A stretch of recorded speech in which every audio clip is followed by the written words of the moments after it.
गल्ले के ढेर थे। अल्लाह के नबी सल्लल्लाहु अलैहि वसल्लम का गुजर हुआ।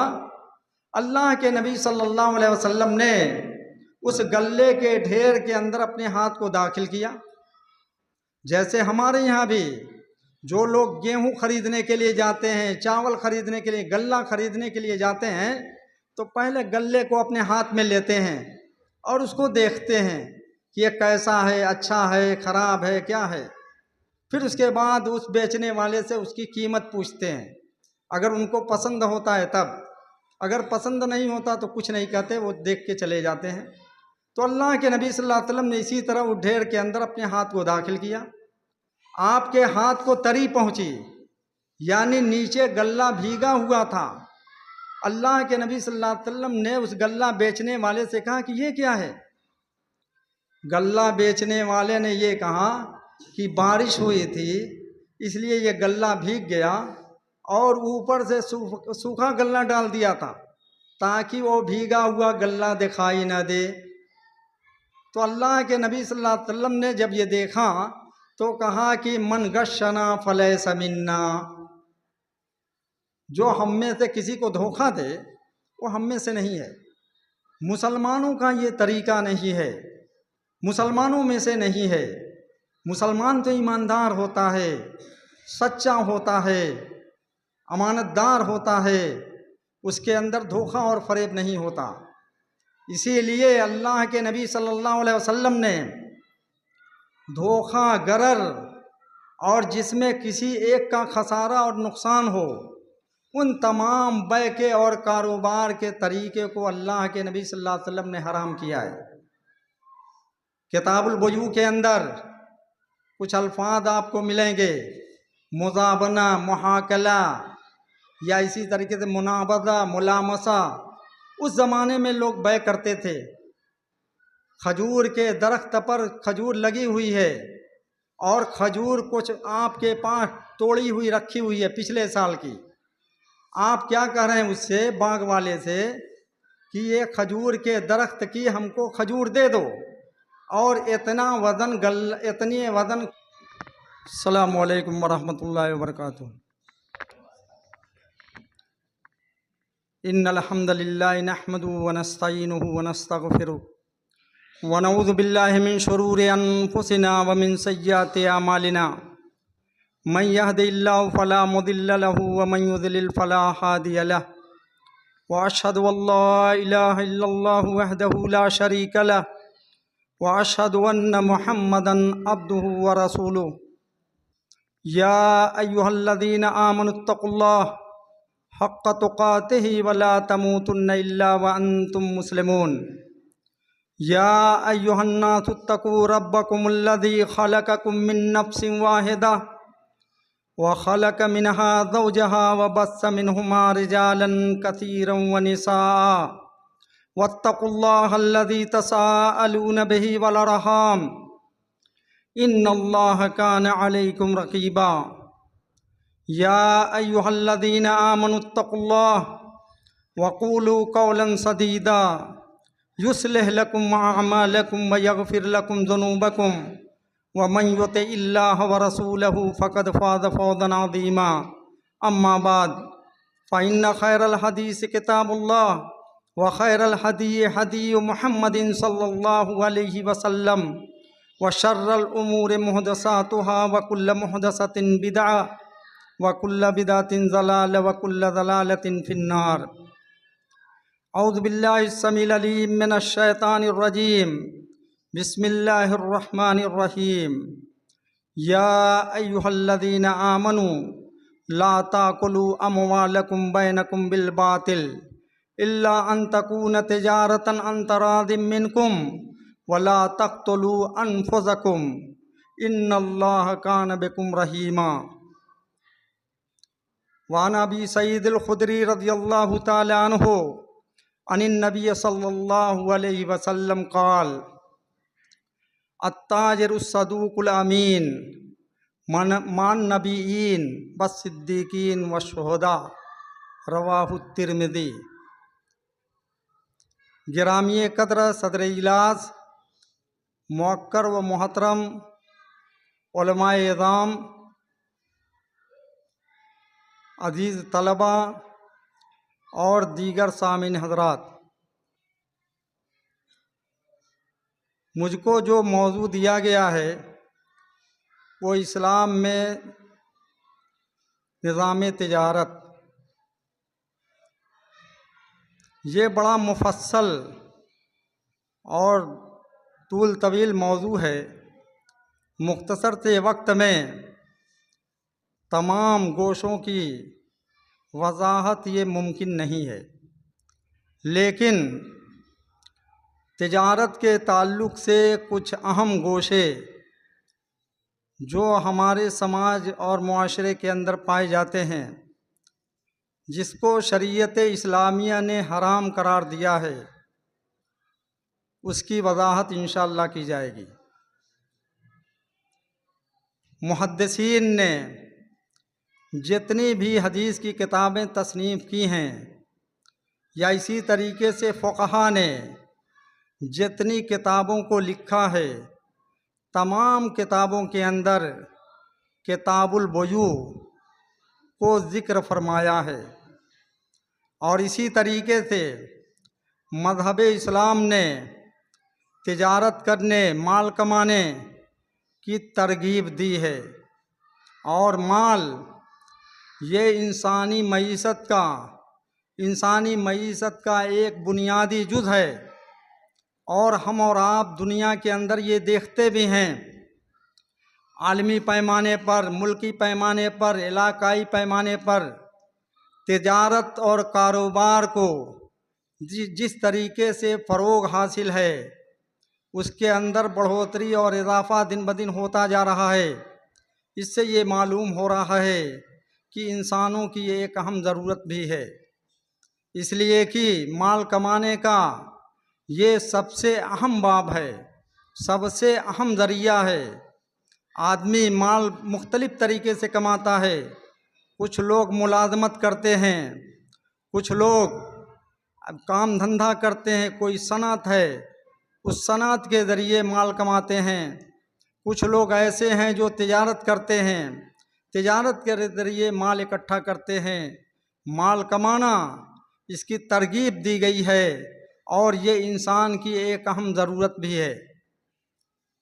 और बै व शरा, किताबुल बुयू, मुहद्दिसीन ने किताबुल बुयू, बै की जमा बुयू को इस्तेमाल किया है। इससे ये मालूम होता है कि बै व शरा की ख़रीदो फ़रोख्त की मुख्तलिफ़ किस्में हैं। उसमें से एक किस्म ये है कि बैउस्सिला बिन नुक़ूद, सामान को नकद के ज़रिए बेचना। जैसे आप रुपया देते हैं, रुपया लेके जाते हैं दुकान पर और रुपये के ज़रिए सामान लेते हैं, ये बै की एक किस्म है।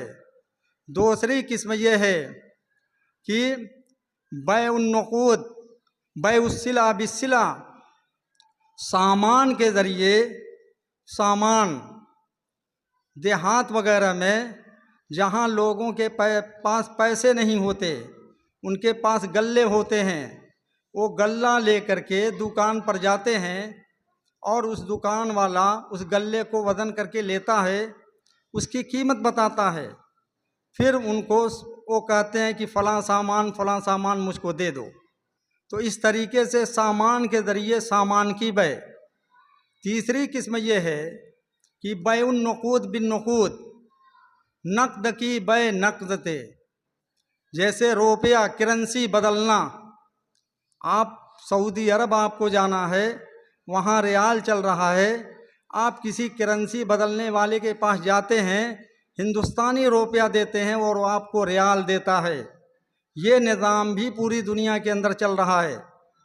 तो बहरहाल, और इसी तरीके से उधार बै भी होती है कि आप सामान ले लिए दुकान से और आपने पैसा अदा नहीं किया, तो चाहे नकद हो चाहे उधार हो, या इसी तरीके से सामान की बै सामान से हो, ये बै के तरीके बताए गए हैं।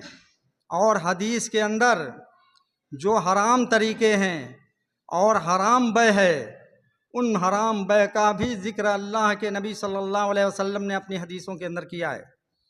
सूरह निसा की जो आयत करीमा आप हजरात के सामने मैंने पढ़ी है, उसमें अल्लाह रब्बुल आलमीन का इरशाद है, या अय्युहल्लज़ीना आमनू, आए अहले ईमान, ला ताकुलू अमवालकुम बैनकुम बिल बातिल, तुम लोग अपने मालों को आपस में बातिल तरीके से मत खाओ, इल्ला अन तकून तिजारतन अन तरादिन, मगर ये कि तुम्हारी बाहमी रज़ामंदी से जो तिजारत हो, बाहमी रज़ामंदी से जो तिजारत हो वो तरीक़ा दुरुस्त है और जायज़ है, और इस्लाम ने इसी उसूल को बरकरार रखा है।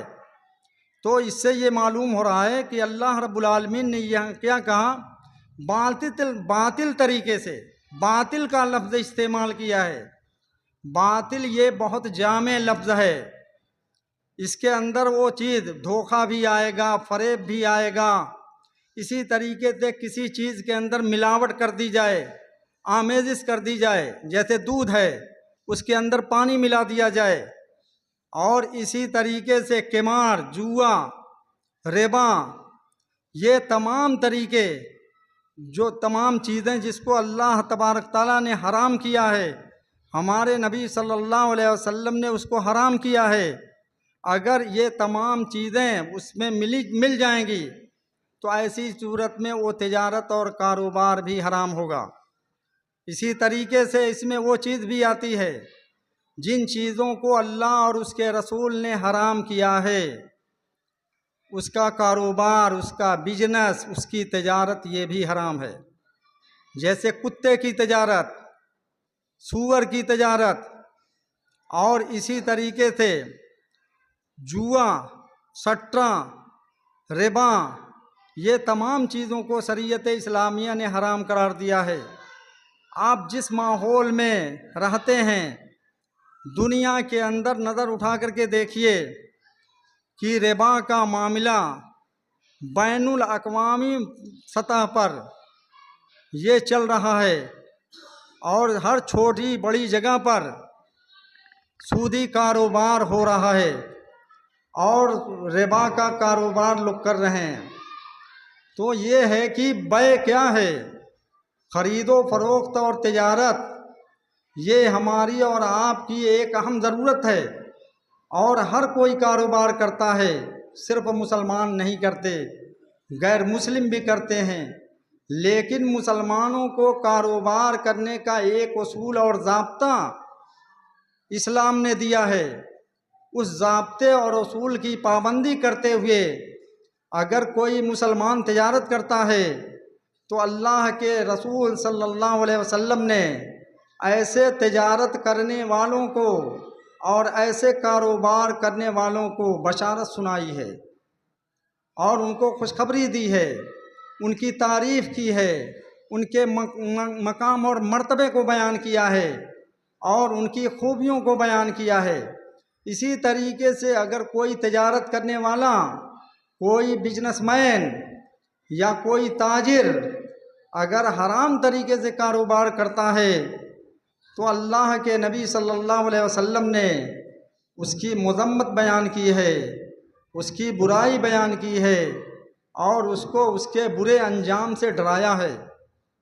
चुनांचा ये आयत करीमा हमको और आपको बताती है कि तिजारत के अंदर बाहमी रज़ामंदी होनी चाहिए, ये शर्त है। बाय और मुश्तरी, एक बेचने वाला होता है, एक ख़रीदने वाला होता है, और एक सामान है जो बेचा और ख़रीदा जाता है जिसको मबी कहते हैं। तो बाय और मुश्तरी के अंदर अमानतदारी होनी चाहिए, दयानतदारी होनी चाहिए, ईमानदारी होनी चाहिए। इसी तरीके से मबी जो है, जो सामान बेचा जा रहा हो वो मौजूद होना चाहिए, वो बाय की मिल्कियत में होना चाहिए, उसके कब्ज़े में होना चाहिए। ऐसा नहीं कि वो सामान उसके कब्ज़े में न हो, उसकी मिल्कियत में न हो। अगर वो बेचता है तो ये मुश्तरी के साथ फ़रेब करता है, धोखा देता है और उसके साथ जालसाजी करता है, तो उसकी बै और उसका ये कारोबार दुरुस्त नहीं होगा। तो अल्लाह तबारक ताला ने ये कहा कि तुम लोग अपने मालों को आपस में हराम तरीके से, बातिल तरीके से मत खाओ। बै के अंदर हम और आप ये देखेंगे कि मज़हब इस्लाम ने जिस अहम नुक्ते को बयान किया है, बै के अंदर वो धोखा, गरर।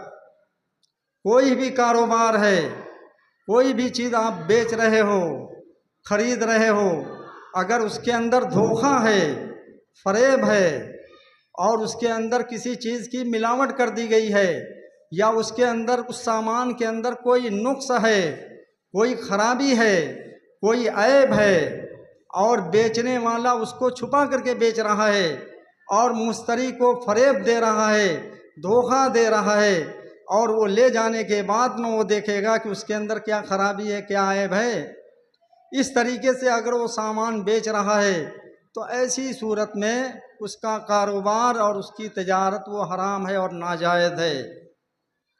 और अल्लाह के नबी सल्लल्लाहु अलैहि वसल्लम ने एक हदीस के अंदर, जो सही बुखारी और सही मुस्लिम की है, हकीम बिन हिज़ाम रज़ियल्लाहु ताला अन्हु से रवायत है, अल्लाह के नबी सल्लल्लाहु अलैहि वसल्लम फरमाते हैं, अल बय्यान बिल खियार मा लम यतफर्रका।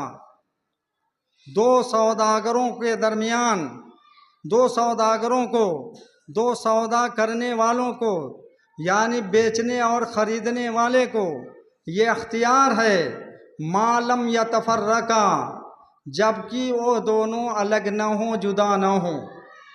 बेचने वाला और ख़रीदने वाला दोनों एक जगह मौजूद हों और सामान भी मौजूद हो, दोनों के दरमियान भावताव हो रहा हो, और फिर अगर दोनों जुदा न हों तो उनको लेने और बेचने या न खरीदने का अख्तियार है।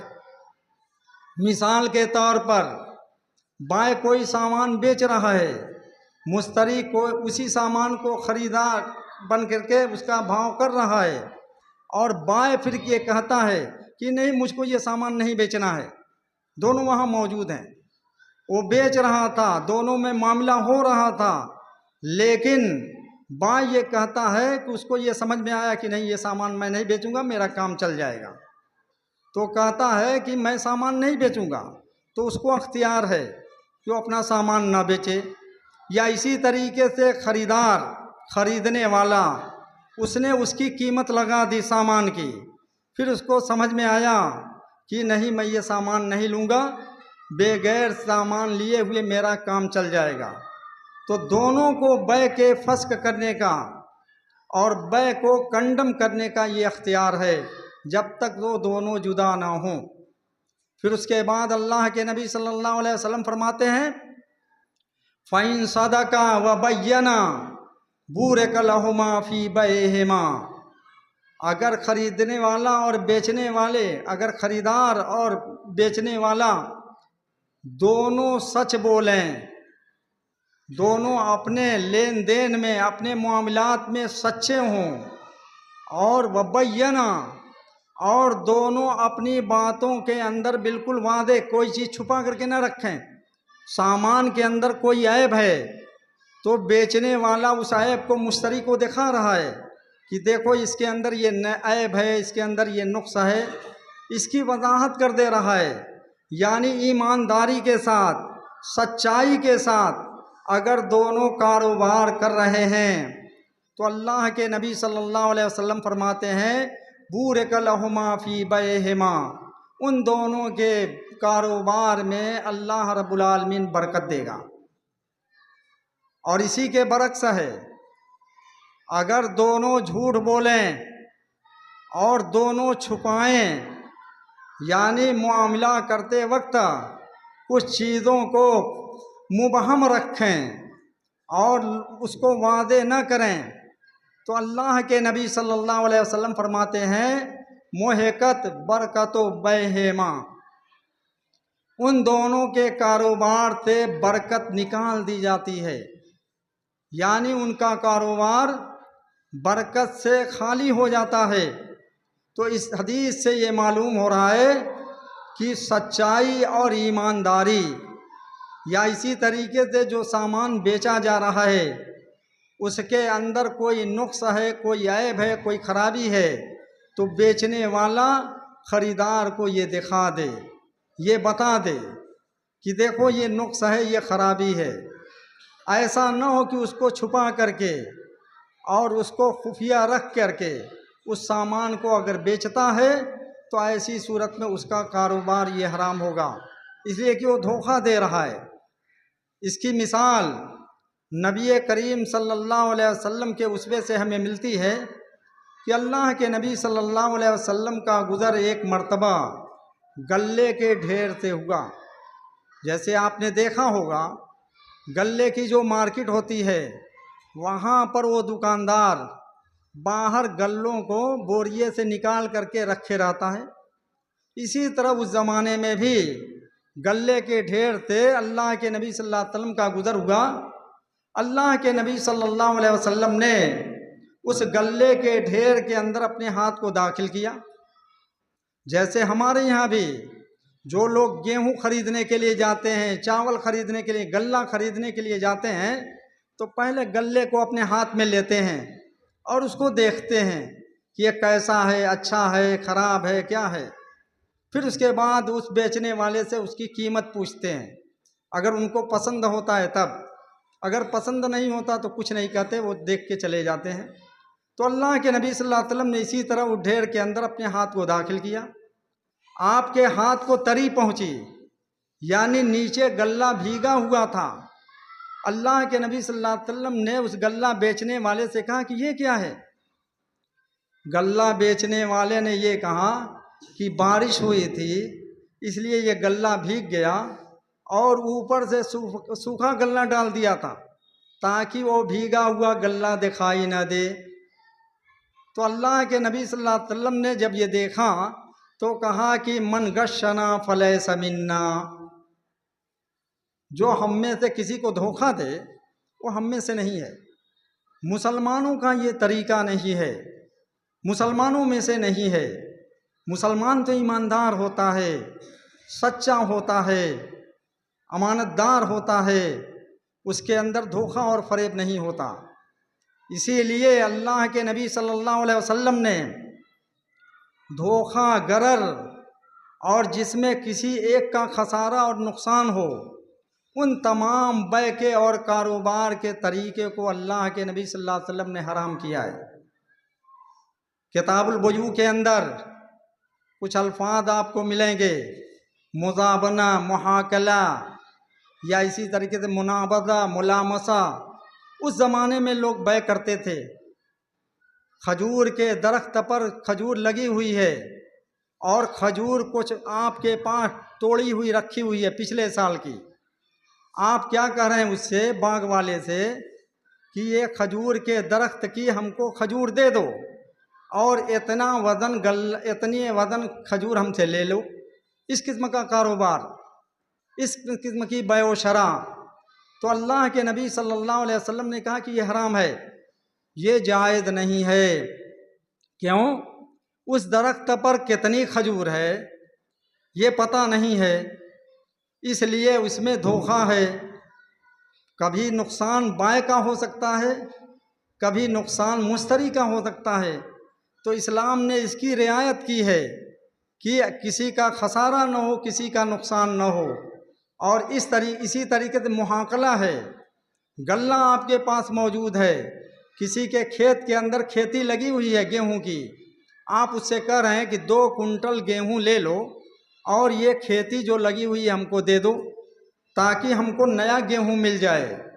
इस बै से भी अल्लाह के नबी सल्लल्लाहु अलैहि वसल्लम ने मना किया है, कहा कि ये भी हराम है। मुलामसा लम्स से है, कपड़े को छूना। किसी दुकान के अंदर रात के अंधेरे में आदमी जाए और वो कहे कि मैं जिस कपड़े को छू लूँगा उसको इतने पैसे में ले लूँगा। अब उस दुकान के अंदर कपड़े मुख्तलिफ कीमत के हैं, कोई 100 रुपया मीटर वाला है, कोई 200 रुपया मीटर वाला है। कौन सा कपड़ा वो छुएगा? इसमें गरर है, धोखा है, इसमें नुकसान और खसारा है। तो अल्लाह के नबी सल्लल्लाहु अलैहि वसल्लम ने ये कहा कि ये बै भी जायज़ नहीं है। इसी तरह मुनाबज़ा, कंकरी फेंक करके लोग बै करते थे कि एक कंकरी किसी दुकान में जाए आदमी और वो कहे कि ये कंकरी मैं फेंक रहा हूँ, जिस कपड़े के ऊपर गिरेगी उसको इतने में मैं ले लूँगा। इसमें भी धोखा है, गरर है। तो अल्लाह के नबी सल्लल्लाहु अलैहि वसल्लम ने इस बै को भी हराम किया है। इसी तरीके से बैउल मुसर्रात, जो दूध वाले जानवर होते हैं उन जानवरों के खरीदो फरोख्ता दूध की मकदार की बुनियाद पर होती है। और ख़रीदार क्या करता है, अगर भैंस उसको ख़रीदना है तो कहता है कि मैं कल सुबह आऊँगा, भैंस को दूहूँगा, और वो बाय बताता है कि 3 किलो दूध है और उसको दूध कम है, लेकिन उसके दूध के अंदर रात को जो शाम को 2 मरतबा भैंस को दूहते हैं, सुबह में और शाम में। तो शाम को उसने दूध दूहा नहीं, थन के अंदर दूध को रोक रखा, सुबह को जब दूहेगा तो दूध ज़्यादा होगा। इसको कहते हैं बै मुसर्रात। अल्लाह के नबी सल्लल्लाहु अलैहि वसल्लम ने कहा कि ये बै भी हराम है। तो इस तरीके से, और इसी तरीके से ये भी है कि बै गरर, कोई आदमी किसी तालाब के अंदर, किसी पोखरे के अंदर मछली पाल रखा है या नदी के अंदर, वो कहे कि मैं इस जाल को फेंक रहा हूँ, इस जाल के अंदर जितनी मछली आएगी इतने रुपये में मैं तुमको दे दूँगा। उसमें धोखा है। कितनी मछली आएगी कि नहीं आएगी, उस जाल के अंदर फंसेगी कि नहीं फंसेगी। इसलिए धोखे की बै ये बुनियाद है, बै वो शरा के अंदर जिसको शरीयत इस्लामिया ने हराम किया है। आज हम और आप देखें अपने समाज और मुआशरे के अंदर कि एक दुकानदार ये चाहता है कि हमारा ख़राब माल, ऐबदार माल किस तरीके से बिक जाए और किस तरीके से मैं इसको निकाल फेंकूं, और वो धोखा और फरेब दे करके बेच देता है और उसकी पूरी कीमत ले लेता है। तो ये चीज़ें हराम हैं, ऐसा नहीं होना चाहिए। बल्कि अल्लाह के नबी सल्लल्लाहु अलैहि वसल्लम एक मर्तबा मदीने के बाज़ार के अंदर गए, लोग बै व शरा कर रहे थे। अल्लाह के नबी सल्लल्लाहु अलैहि वसल्लम ने उनको देखा तो कहा कि या माशर तुज्जार, ऐ ताजिरों की जमात।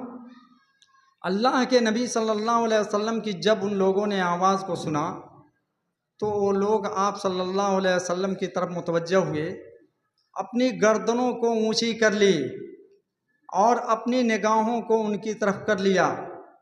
उसके बाद उनकी बात को सुनने के लिए तो अल्लाह के नबी सल्लल्लाहु अलैहि वसल्लम ने फरमाया, इन्न तुज्जार युबासून यौमल क़ियामा फुज्जारन, क़यामत के दिन तिजारत करने वाले फासिको फाजिर हालत में उठाए जाएंगे।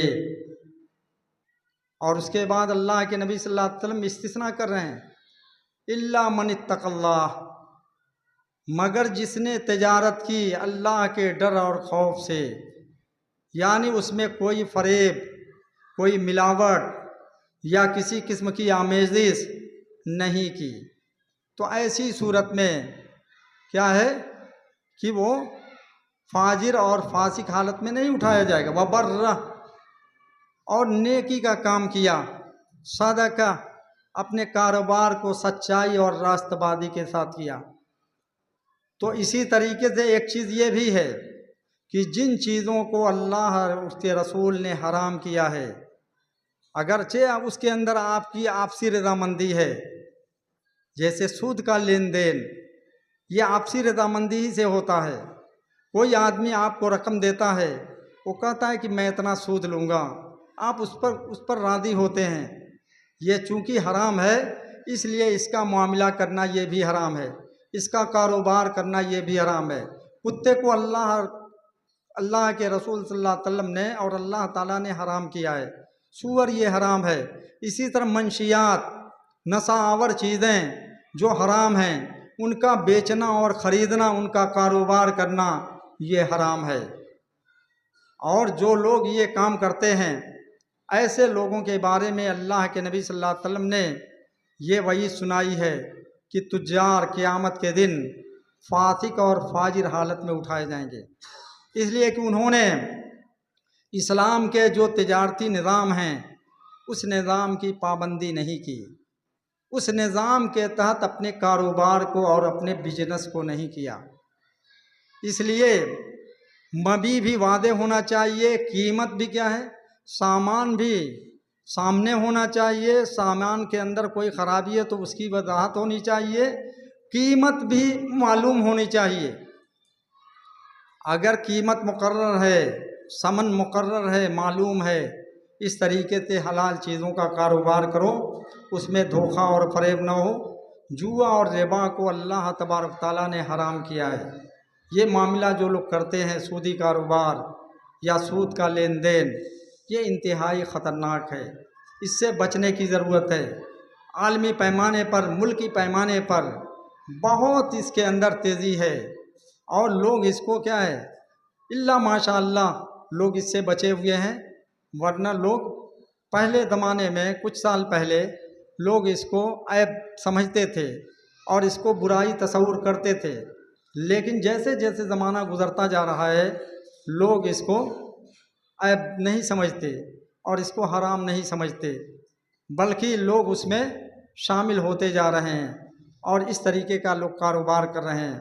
अल्लाह रब्बुल आलमीन से हमारी ये दुआ है कि अल्लाह रब्बुल आलमीन तू हमें जायज़ और हलाल तरीके से कारोबार और बिज़नेस करने की सआदत नसीब फरमाए। तिजारत और बिज़नेस के ताल्लुक़ से जो हराम तरीके हैं जिसको इस्लाम ने हराम किया है, अल्लाह रब्बुल आलमीन तू हमें उससे बचने की सआदत नसीब फरमाए। व आखिरु दावाना अल्हम्दुलिल्लाहि रब्बिल आलमीन।